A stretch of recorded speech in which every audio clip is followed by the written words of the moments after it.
365 দিনে খোদার একটা বছরে যে কোনো দিন ফজরের নামাজ পড়লা না যুবক, তোমারে যেন আল্লাহ ডেকে বলে, হায় বান্দা, তাহলে কি আর কোনো দিন নামাজ পড়বা না? 30 বছর ধরে যে কোনো দিন সুদের লেনদেন ছাড়লেন না, হারাম রোজগার করেই গেলেন, আল্লাহ তাআলা যেন ডেকে বলে, বান্দা, তাহলে এই নাফরমানি কি আর কোনো দিন ছাড়বা না? বান্দা, সিদ্ধান্ত নিয়ে ফেলছো তাইলে আজীবন সুদের উপরেই থাকবা, আজীবন মিথ্যার উপরেই থাকবা। তাহলে কি বান্দা এই ফয়সালায় নিয়ে ফেলছো আজীবন কাস্টমার ঠকাইয়েই যাইবা, ওজনে কমই দিয়ে যাবা? তাহলে কি এই ফয়সালা নিয়ে নিছো তোমার বিবি আজীবন বেপরদাই থাকবে? তোমার ঘরে অহরহ প্রতিনিয়ত রঙ্গিন টেলিভিশন চলবে নিয়মিত, এই ফয়সালা তোমার? ঠিক আছে বান্দা, কুলু ওয়া তামাত্তাউ কালিলান ইন্নাকুম মুজরিমুন। কোরআন শরীফের আয়াত। আল্লাহ বলছে, নাফরমান বান্দা, খাও, দুনিয়া ভোগ করো কিছুক্ষণের জন্য, শুধু মনে রেখো ইন্নাকুম মুজরিমুন, তুমি কিন্তু পাপী। এই কথাটা শুধু মনে রাখো, বাকিটা পরে হইব, ভাত খাও। হ্যাঁ হ্যাঁ, কোরআন শরীফের আয়াত এটা। কুলু ওয়া তামাত্তাউ কালিলান ইন্নাকুম মুজরিমুন। আল্লাহ যেন বলে 8টার সময় যেই নাফরমান নাস্তা খাইতে বসে, আল্লাহ বলে, বান্দা খা, কোনো অসুবিধা নাই, শুধু মনে রাখিস বেঈমান, ফজরের নামাজ পড়ো নাই। কথা কান শুধু মনে রাখো, পরে হইব অন খাও। রাত 10টা বাজে যেই নাফরমান ভাত খাইতে বসছে, আল্লাহ তাআলা যেন ডাক দিয়ে বলছে, বেঈমান, খা, ভাত খা, খানা আমি আটকাইতাম না, শুধু মনে রাখিস এশার নামাজ পড়স নাই, ভাত খা বেঈমান। খানা আটকাবো না, খানা আমি জন্তু জানোয়াররাও খাওয়াই, তোরে খাওয়াবো না কেন? খানা আমি কুকুর বিড়ালরেও খাওয়াই, খানা আমি গরু ছাগলরেও খাওয়াই, তোরে দেব না কেন? বান্দা খা, শুধু মনে রাখবি, ইন্না আ'তাদনা লিল কাফিরিনা সালাসিলা ওয়া আগলালাম ওয়া সাঈরা। আল্লাহ বলে, প্রতিটা নাফরমানের জন্য আমি রেডি রাখছি আগুনের শিকল এবং আগুনের বেড়ি এবং জাহান্নামের আগুন। 1 নাম্বার 70 জিরাআন, 70 হাত লম্বা আগুনের শিকল দিয়ে জাহান্নামীকে হাসরের ময়দানে আল্লাহর ফেরেশতা বান দিবে। 1 2 নাম্বার 2টা হাত। দোস্ত দেখেন শুধু আমার দিকে, সূরা ইয়াসিনে আছে, ইন্না জাআলনা ফি আ'নাকিহিম আগলালান ফাহিয়া ইলাল আদকানি ফাহুম মুকমাহুন। এটার অর্থ হলো এই যে হাসরের ময়দানে প্রত্যেকটা পাপী নাফরমানকে ফেরেশতা 2 হাত আলগি দিয়া এইভাবে ঘাড়ের সাথে বান দিয়া ধইরা, এই 2 থুতনির নিচে 2 হাত এভাবে দিয়া এইভাবে বান দিয়া রাখবে। আল্লাহর কসম, রব্বে কাবার কসম করে বললাম, এইভাবে বান দিবে। আর কোনোদিন বেঈমান চোখটাও নিচের দিকে নামাইতে পারবে না, কারণ এই থুতনি তো উঠাই দিছে উপরের দিকে, এটা দিয়ে ঠেলা দিয়া। এটা অর্থ হলো আগলা আলাম। এই আয়াতের সূরা ইয়াসিনের এই আয়াতের অর্থ এটাই, ইন্না জাআলনা ফি আ'নাকিহিম আগলালান। আল্লাহ বলছে, বান্দা আমি দেখাবো। আল্লাহ ডাক দিয়ে বলে, ভাই আমারও তোমারও, জওয়ানকেও বুড়োকেও। আল্লাহ বলে, বান্দা কি মনে করছো আমি রহমান না? ঠিক আছে, তুমি কি এটা শোনো নাই আমি যে কাহ্হার? তুমি তো শুনছো আমি রাহিম, তুমি কি শোনো নাই আমি জব্বার? আমি যুনতিকাম, আমি প্রতিশোধ গ্রহণকারী, আমি সারিউল হিসাব, দ্রুত হিসাবকারী, আমি জব্বার, আমি প্রবল প্রতাপান্বিত, কাহ্হার, আমি মুতাকাব্বির, আমি বারি। তুমি জানো না? আমার একটা নাম শুনলা, আমার দয়ার নামটা শুনলা, আমি যে শাস্তি দেব সেটা শোনো নাই? কি ভাইয়া, কোরআনুল কারীমের মধ্যে জান্নাতের বর্ণনা যেমন আছে, জাহান্নামের বর্ণনা নাই? কথা বলেন না কেন? তো সেগুলো কার জন্য? সেগুলো কার জন্য? মা সালাকাকুম ফি সাকার ক্বালু লাম নাকু মিনাল মুসাল্লিন। একবারে সোজা বাংলা দেখেন, জাহান্নামী জাহান্নামে চিৎকার করবে, জাহান্নামের ফেরেশতা ডাক দিয়ে বলবে, বেঈমান, জাহান্নামে কেন আসলি? ক্বালু লাম নাকু মিনাল মুসাল্লিন, নাফরমান বলবে বন্ধু ফেরেশতা ভাই আমি দুনিয়াতে নামাজি ছিলাম না। কি ছিলাম না? সরাসরি কোরআনের আয়াত। আল্লাহ বলেন ওয়াইলুন ইয়াউমাইদিল লিল মুকাদ্দিবিন, সমস্ত মিথ্যাবাদী নাফরমান পাপীদের জন্য সেদিন জাহান্নাম। যদি বলেন কেমন নাফরমান মাওলা, আল্লাহ বলেন ওয়া ইদা কিলা লাহুমুর কাউ লা ইয়ারকাউন, দুনিয়ায় এই নাফরমানকে যতবার বলা হয়েছিল রুকু করতে, সেজদা করতে, নামাজ পড়তে, বেঈমান নামাজ পড়ে নাই, এজন্য জাহান্নাম। কোরআনুল কারীমে আল্লাহ বলছেন কাল্লা ইদা বালাগাতিত তারাকি, নাফরমানের মৃত্যুর সময় যখন আসবে, মালাকুল মউত আজরাইল তারে যখন ডাক দিবে, আইয়াতুহান নাফসুল খাবিসা, প্রতিটা পাপী নাফরমানের জান কবজের সময় আজরাইল যখন ডাক দিয়ে বলবে হে খবিস আত্মা বের হ, উখরুজি বের হ, আত্মাটা বের হতে চাইবে না। আল্লাহর নবী বলেন কসম বাবা, নবীজি বলে মালাকুল মউত আজরাইল খপ করে ধইরা কলজা থেকে রুহুটা একটা টান দিয়া ছিঁড়া ফেলবে, একটা টান দিয়া ছিঁড়ে ফেলবে। এরপরে রুহুটা কণ্ঠনালীর কাছে এসে আটকায় যাবে। কাল্লা ইদা বালাগাতিত তারাকি, তারাকি মানে কণ্ঠনালী। ফালাউলা ইদা বালাগাতিল হুলকুম ওয়া আনতুম হিনা ইদিন তানজুরুন, এটার অর্থ এটাই। হুলকুম মানে এই কণ্ঠনালী, বের হতে চাইবে না রুহু। আজরাইল তখন ধৈরে টাইনা হেসরাইয়া ছিঁড়া ছিন্ন ভিন্ন করে বেঈমান নাফরমানের কলজা ছিঁড়া ফেলবে, রুহু ছিঁড়ে ফেলবে, এরপরে শরীর থেকে বের করে নিয়ে আসবে। আরে বন্ধু, এই কোরআনে আছে, আল্লাহ নিজে বলছে এমন নির্মম মৃত্যু হলো কেন? এই নাফরমানের মউত এত কঠিন হলো কেন? তার কলজা ছিঁড়া ফেলছে, রুহু ছিঁড়ে ফেলছে, এমন মৃত্যু হলো কেন? আল্লাহর কসম বাপ আমারেও বলি, আপনারেও বলি, আল্লাহ কোরআনে সরাসরি বলছে এমন ভয়ানক মৃত্যু হলো কেন?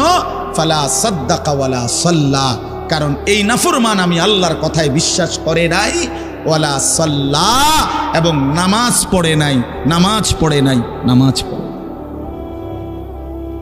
হ্যাঁ, বেনামাজি সন্তান মনে রাখো, বাদ দুগা খাইতে এলে খুব মাতবর, মোবাইল একখান টিপে, মোটরসাইকেল একখান চালায়। হ্যাঁ, বাহ বাহ বাহ বাহ বাহ বাহ বাহ। আর কি, আর ধরে কে? আমার একটা মোটরসাইকেল আছে, আমার একটা মোবাইল আছে, আমার কিছু বন্ধু আছে যারা আমার সারাক্ষণ অসৎ সঙ্গ দেয়।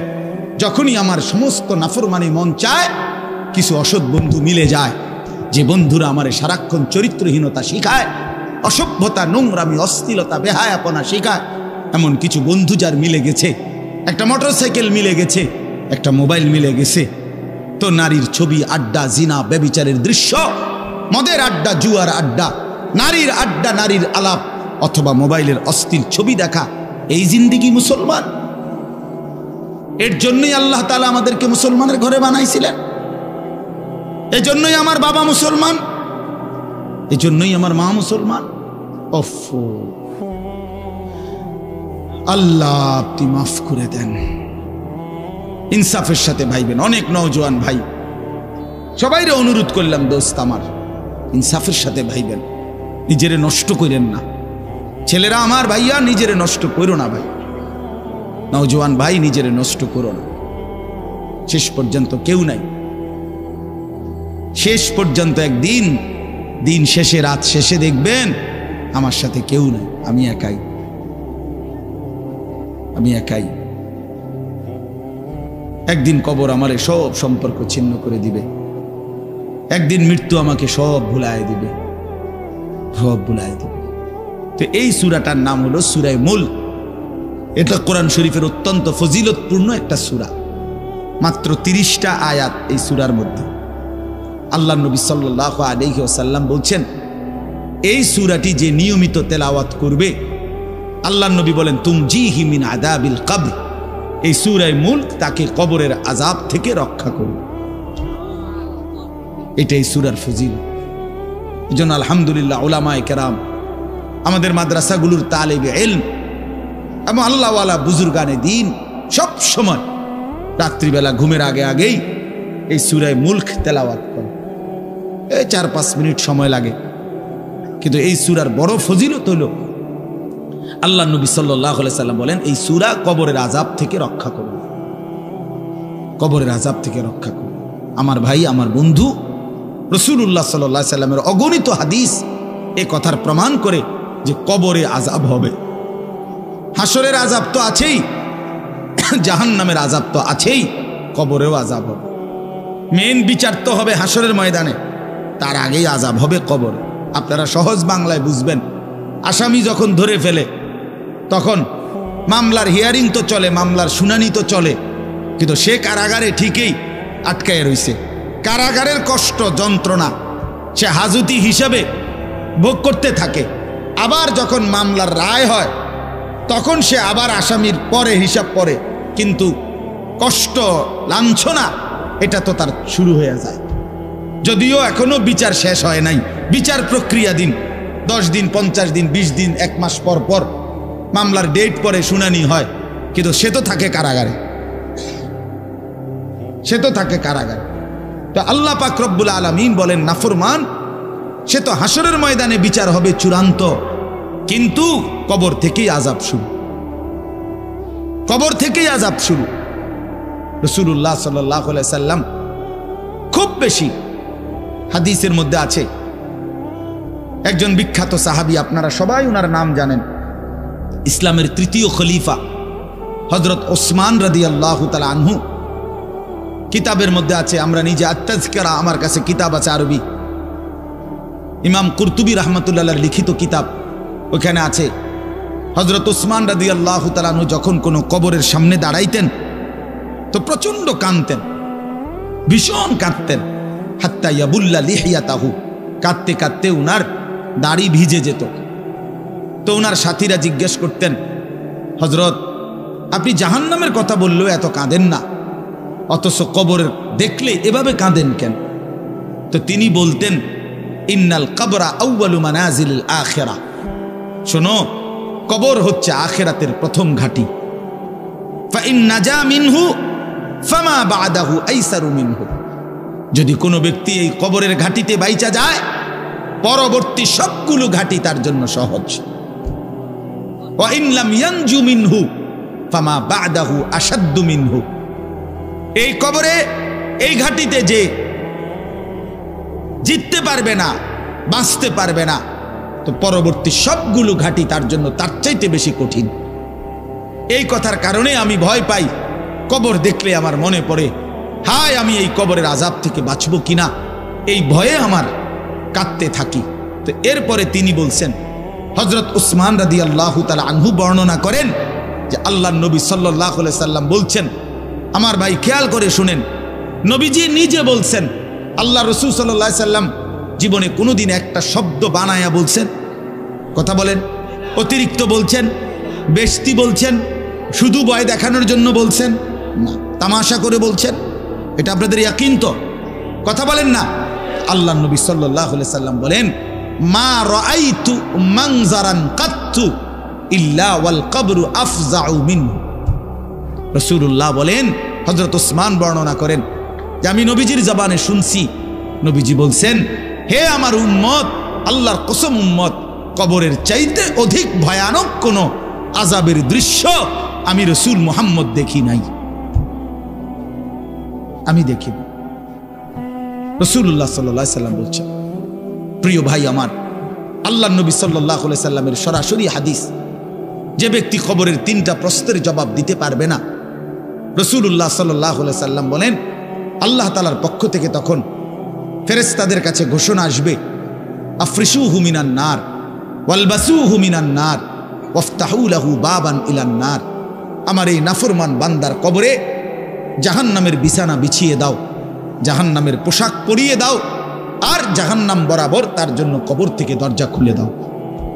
ফেরেশতারা যখন এই কার্যক্রমটা শেষ করবে, প্রথম জাহান্নামের বিছানা বিছায় দিছে, পোশাক পরায় দিছে, জাহান্নাম বরাবর দরজা খুলে দিছে, আল্লাহর নবী সাল্লাল্লাহু আলাইহি ওয়াসাল্লাম বলেন একজন ফেরেশতা এসে তখন ফায়ুদরাবু লাহু বিমিতরাকাতিন মিন হাদিদিন, নবীজি সাল্লাল্লাহু আলাইহি সাল্লাম বলেন তখন একটা লোহার হাতুড়ি, লোহার গুর্জ, লোহার হাতুড়ি দিয়ে একজন ফেরেশতা তাকে একটা আঘাত করবে। কি আঘাত, কোথায় আঘাত করবে? সরাসরি হাদিসের শব্দ, বরবাতান বাইনা উজনাইহি, তার দুই কান বরাবর একটা আঘাত করবে। রাসূলুল্লাহ সাল্লাল্লাহু আলাইহি সাল্লাম বলেন ফায়াসিহু সাইহাতান, ওই নাফরমান তখন এত জোরে চিৎকার করবে, ইয়াসমাউহা মান ইয়ালিহি ইল্লা সাকালাইন, মানুষ এবং জিন ব্যতীত আল্লাহর সমস্ত সৃষ্টি ওই বেঈমানের চিৎকার শুনতে পায়। এই কবরের আযাব। ছেলেরা আমার, দোস্ত আমার, বাপ আমার, বন্ধু আমার, আপনি হাসলেও কবরে যাইতে হবে, কাঁদলেও কবরে যাইতে হবে। রাজপ্রাসাদের ওই অট্টালিকাতে যে থাকে সেও একদিন মরে যাবে, জীর্ণ কুঠিরে কুড়ে ঘরে যে থাকে সেও মরে যাবে। জীবনে যে কোনোদিন সুখ দেখে নাই, দুঃখের সাগরে তারও মৃত্যু হবে। জীবনে যে কোনোদিন দুঃখ দেখে নাই, সুখের সাগরে ভাসছিল, তারও মৃত্যু হবে, সেও মরে যাবে। কবর নিশ্চিত, কবর নিশ্চিত। আমিন ওয়ারাইহিম বারযাখুন ইলা ইয়াউমি ইউবআসুন। আল্লাহ তাআলা মৃত ব্যক্তিকে বলবে, বান্দা, কোরআন শরীফের আয়াত, এখন থেকে নিয়ে ইসরাফিলের ফুঁতে হাসরের ময়দানে উঠানো পর্যন্ত বারজাখ মানে কবরের জীবনে পড়ে থাকো। ভেবে দেখেন, ভেবে দেখেন, শুধু 1 মিনিট আমিও ভাবি, আপনিও ভাবেন। হাদিসের মধ্যে আছে মা বাইনান নাফখাতাইন 40, ইসরাফিল প্রথম ফু দিলে জমিনের সবকিছু মাটির নিচে চলে যাবে, দ্বিতীয় ফু দিলে মাটির নিচ থেকে আবার সবাই উঠে হাসরের ময়দানে দাঁড়াবে। তো নবীজি সাল্লাল্লাহু আলাইহি সাল্লাম বলছে এই 2 ফুঁয়ের মাঝখানে ব্যবধান হবে 40। তো মুহাদ্দিসিনে কেরাম, ওলামায়ে কেরাম বলেন কেউ কেউ এই 2 ফুঁয়ের মাঝখানে ব্যবধান হতে পারে 40,000 বছর। তাহলে ধরে নেন সর্বশেষ যেই লোকটা কবরে গেছে, যদি তার কবরে আযাব হয় তাহলে তার কবরের আযাব ভোগ করতে হবে 40,000 বছর। এবার বলেন তো এখন যারা মরতেছে, এবার বলেন তো রাসূলুল্লাহ সাল্লাল্লাহু আলাইহি সাল্লামের জমানায় যারা মারা গেছে, এবার আরো পিছনে যান ইব্রাহিম আলাইহিস সালামের জমানায় যারা মারা গেছে, এবার আরো পিছনে যান নূহ আলাইহিস সালামের জমানায় যেই অবিশ্বাসী বেঈমানগুলো মারা গেছে, তারা আজকে কত বছর যাবত কবরে আযাব ভোগ করতেছে। বুঝছেননি আমার কথাটা? হ্যাঁ, কোরআন শরীফে আছে ওমান আ'রাযা আন যিকরি ফাইন্না লাহু মাঈশাতান দানকা ওয়া নাহশুরুহু ইয়াওমাল কিয়ামাতি আ'মা। আল্লাহ বলেন আমার স্মরণ থেকে যে মুখ ফিরায় নিল, আমার বন্দিগি, আমার ইবাদত, আমার হুকুম পালন, আমি তার জীবন করে দেব সংকীর্ণ এবং তার হাসরের ময়দানে উঠাবো অন্ধ। এই জীবন সংকীর্ণ করার একাধিক তাফসির, এর মধ্যে একটা তাফসির হলো এইটা যে আল্লাহ জীবন সংকীর্ণ করে দিবে মানে তার কবরের মধ্যে তার কবরটাকে একেবারে সংকীর্ণ করে দিবে। আল্লাহ রসুল বলছে নাফরমানের কবর রাইখা যখন ফেরেশতা চলে যাবে, কবর ডান পাশের মাটি তারে একটা চাপ দিবে বাম দিকে, বাম দিকের মাটি এক ডান দিকে, আল্লাহর কসম ডান পাশের হাড্ডি পাঁজর ভাঙ্গা ডান দিকে বাম দিকে চলে যাবে, বাম দিকের হাড্ডি পাঁজর ভাঙ্গা। রাসূলুল্লাহ সাল্লাল্লাহু আলাইহি ওয়াসাল্লাম বলছে বন্ধু দেখেন হাত্তা তাখতালিফা আদলাউহু, এই 2 আঙ্গুল যেভাবে এভাবে একটাটার ভিতরে ঢুকে গেছে, খোদার কসম ডান পাশের হাড্ডি পাঁজর বাম পাশের হাড্ডি পাঁজর এইভাবে একটার ভিতরে ঢুকে যাবে। এটার অর্থ এটা। হ্যাঁ, রাসূলুল্লাহ সাল্লাল্লাহু আলাইহি সাল্লাম একদিন হযরত বারা ইবনে আযিব রাদিয়াল্লাহু তাআলা আনহু থেকে বর্ণিত, নবীজি একদিন এক সাহাবীর জানাজা পড়তে গেছেন। জানাজা পড়তে গিয়ে খালি কবরের সামনে কিছুক্ষণ দাঁড়াইছেন, তখনও ওনারে কবরে রাখে নাই, জানাজাও পড়ায় নাই। নবীজি আগে গিয়া কবরটার সামনে দাঁড়াইছে। হযরত বারা ইবনে আযিব বলেন আমরা নবীজির সাথে ছিলাম, আল্লাহর নবী সাল্লাল্লাহু আলাইহি সাল্লাম কবরের খালি এই কবর দেখা অঝরে কাঁদতে শুরু করছে। আমরা সবাই সাহাবীরা নবীজির সাথে কাঁদতে শুরু করলাম। অনেকক্ষণ কাইদা নবীজি চোখের পানি মুইছা আজীব কথা বলছে নবী। রাসূলুল্লাহ সাল্লাল্লাহু আলাইহি ওয়াসাল্লাম সাহাবীদেরকে লক্ষ্য করে বলছে, ইয়া ইখওয়ানি লিমিসলি হাদা ফাআইদ্দু, আমার বন্ধুরা, আমার সাথীরা, এই কবরে যাওয়ার জন্য তোমরাও রেডি হও। ফাআইদ্দু, তোমরাও প্রস্তুতি নাও, অচিরেই তুমি আমি সবাই এই কবরেই পৌঁছে যাইতে হবে। রাসূলুল্লাহ সাল্লাল্লাহু আলাইহি ওয়াসাল্লাম বলছে, প্রিয় বন্ধু আমার, জওয়ান সাথী আমার, সামান্য এই কয়েকটি জওয়ানি নষ্ট না করা, নষ্ট না করা, কোনোভাবেই নষ্ট না করা। তো এই জন্য বললাম, এই সূরা মুলক এটা আল্লাহ তাআলা অত্যন্ত ফজিলতপূর্ণ একটি সূরা। রাসূলুল্লাহ সাল্লাল্লাহু আলাইহি ওয়াসাল্লাম বলছেন এটা কবরের আযাব থেকে রক্ষা করবে। এই সূরা নিয়মিত তাফসীরের মধ্যে আমি নিজে পড়ছি, তাফসীরে কুরতুবীতে আছে। আল্লাহ নবী সাল্লাল্লাহু আলাইহি ওয়াসাল্লাম বলেন, লাওয়াদিত্তু, নবীজি বলেন আমার দিলের আশা, আমার দিলের তামান্না, আমার উম্মতের প্রতিটা মুমিন তার কলিজার ভিতরে, তার জবানে এই সূরা মুলক থাকুক, সূরা মুলক থাকুক। অর্থাৎ রাসূলুল্লাহ সাল্লাল্লাহু আলাইহি ওয়াসাল্লাম বলতেন, আমার প্রতিটা মুমিন বান্দা উম্মত যেন এই সূরা মুলক তেলাওয়াত করে, যেন কবরের আযাব থেকে রক্ষা পায়। নবীজি 5 ওয়াক্ত নামাজের পরে, আল্লাহর কসম ভাই, এখানে অনেক ওলামায়ে কেরাম আছে, আপনি জিজ্ঞাসা করেন, নবীজি 5 ওয়াক্ত নামাজের পরে, সরদারে দু আলম নবীর তো কোনো গুনাহ নাই, তিনি নিষ্পাপ, তিনি তো জান্নাত উদ্বোধন করবেন। আনা আউয়ালু মান ইয়াকরাউ বাবাল জান্নাহ, নবী বলছে আমি সেই মুহাম্মদ যে প্রথম জান্নাতের দরজা আমি নাড়ব, জান্নাতের কড়া নাড়ব আমি মুহাম্মদ। ভিতর থেকে ফেরেশতা বলবে আপনি কে? আমি বলবো মুহাম্মদ। ফেরেশতা বলবে আনতাজিরুলাক, আমি তো আপনার অপেক্ষাই করছিলাম, আপনি আসবেন বলেই তো অপেক্ষায় ছিলাম, আপনি উদ্বোধন করে দিলেই তো বাকিরা ঢুকবে। তো সেই নবী যিনি জান্নাত উদ্বোধন করবেন, তিনি 5 ওয়াক্ত নামাজের পরে ভাইয়া প্রতিদিন তিনি যেই কথাটা দোয়া করতেন, এর মধ্যে একটা দোয়া এটা, আল্লাহুম্মা ইন্নী আউযু বিকা মিন আযাবিল কবর ওয়া মিন ফিতনাতিল কবর ওয়া মিন ফিতনাতিল মাসীহিদ দাজ্জাল ওয়া মিন ফিতনাতিল মাহইয়া ওয়াল মামাত। আল্লাহ, আমি কবরের আযাব থেকে পানাহ চাই। নবীজি নিজে বলতেন, নবীজি নিজে বলতেন। প্রিয় ভাই, বাবা আমার, চলেন সবাই নিয়ত করি, নিজেকে গুনাহ থেকে বাঁচানো দরকার, নিজের আল্লাহর নাফরমানি থেকে বাঁচানো দরকার। আল্লাহ তাআলা বলেন, ইন্নাল্লাযীনা ইয়াখশাউনা রাব্বাহুম বিল গায়ব, আমি আল্লাহকে না দেখে, আমার কথাগুলো আখিরাত সম্পর্কিত, এগুলোকে না দেখে যারা আমি আল্লাহকে ভয় করে, আখিরাতকে ভয় করে, জাহান্নামকে ভয় করে, কবরকে ভয় করে, আল্লাহ বলেন, তাফসীরের মধ্যে লিখছে ভয় করে মানে হলো গুনাহ বর্জন করে। কোন ব্যক্তি আল্লাহকে ভয় করে, খোদার কসম, এই কথার অর্থ হলো গুনাহ ছেড়ে দেয়।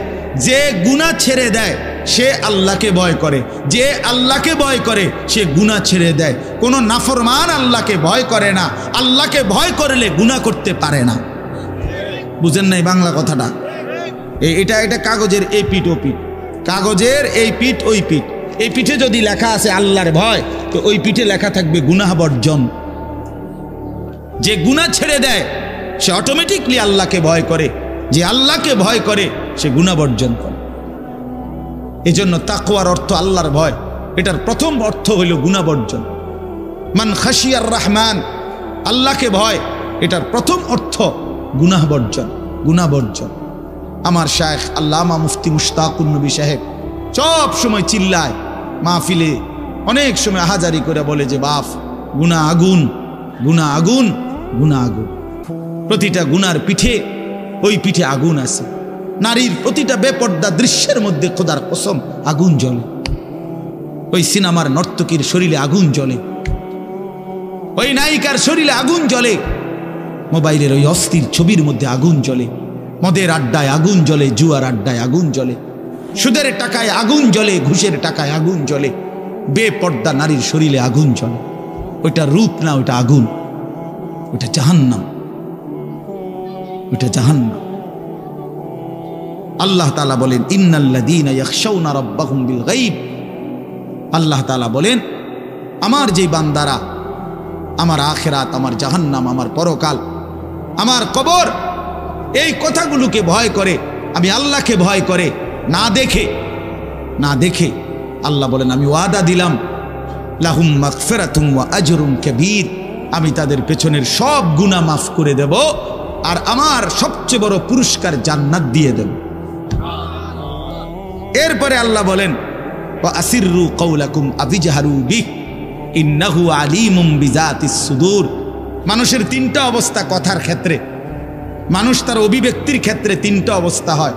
মানুষ কখনো জোরে কথা বলে, মানুষ কখনো আস্তে কথা বলে গোপনে, আর কখনো মানুষ অন্তরে জল্পনা কল্পনা করে, ঠিক না? এই তিনটাই অবস্থা।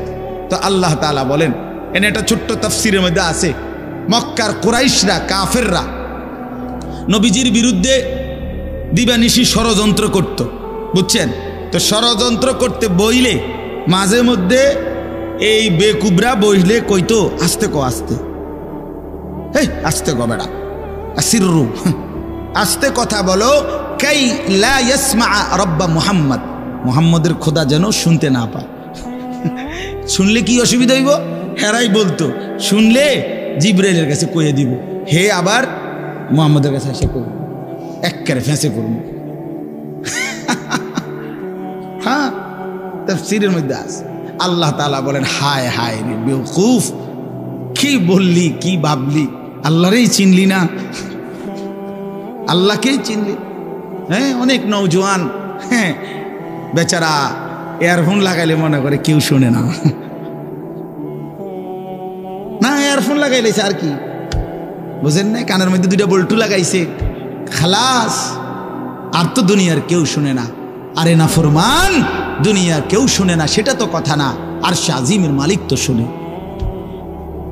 ওয়া আসিররু কাওলাকুম আবিজহারু বিহি, রব্বুল আলামিন বলেন তোমরা যদি আস্তে কথা বলো, আবিজহারু বিহি, যদি জোরেও কথা বলো, ইন্নাহু আলিমুম বিদাতিস সুদূর, আল্লাহ বলে শুধু এই দুইটা না বান্দা, আস্তে বলো, জোরে বলো, অথবা অন্তরের ভিতরে যা লুকায়িত করো, আমি আল্লাহ সবটাই পুরাপুরি জানি।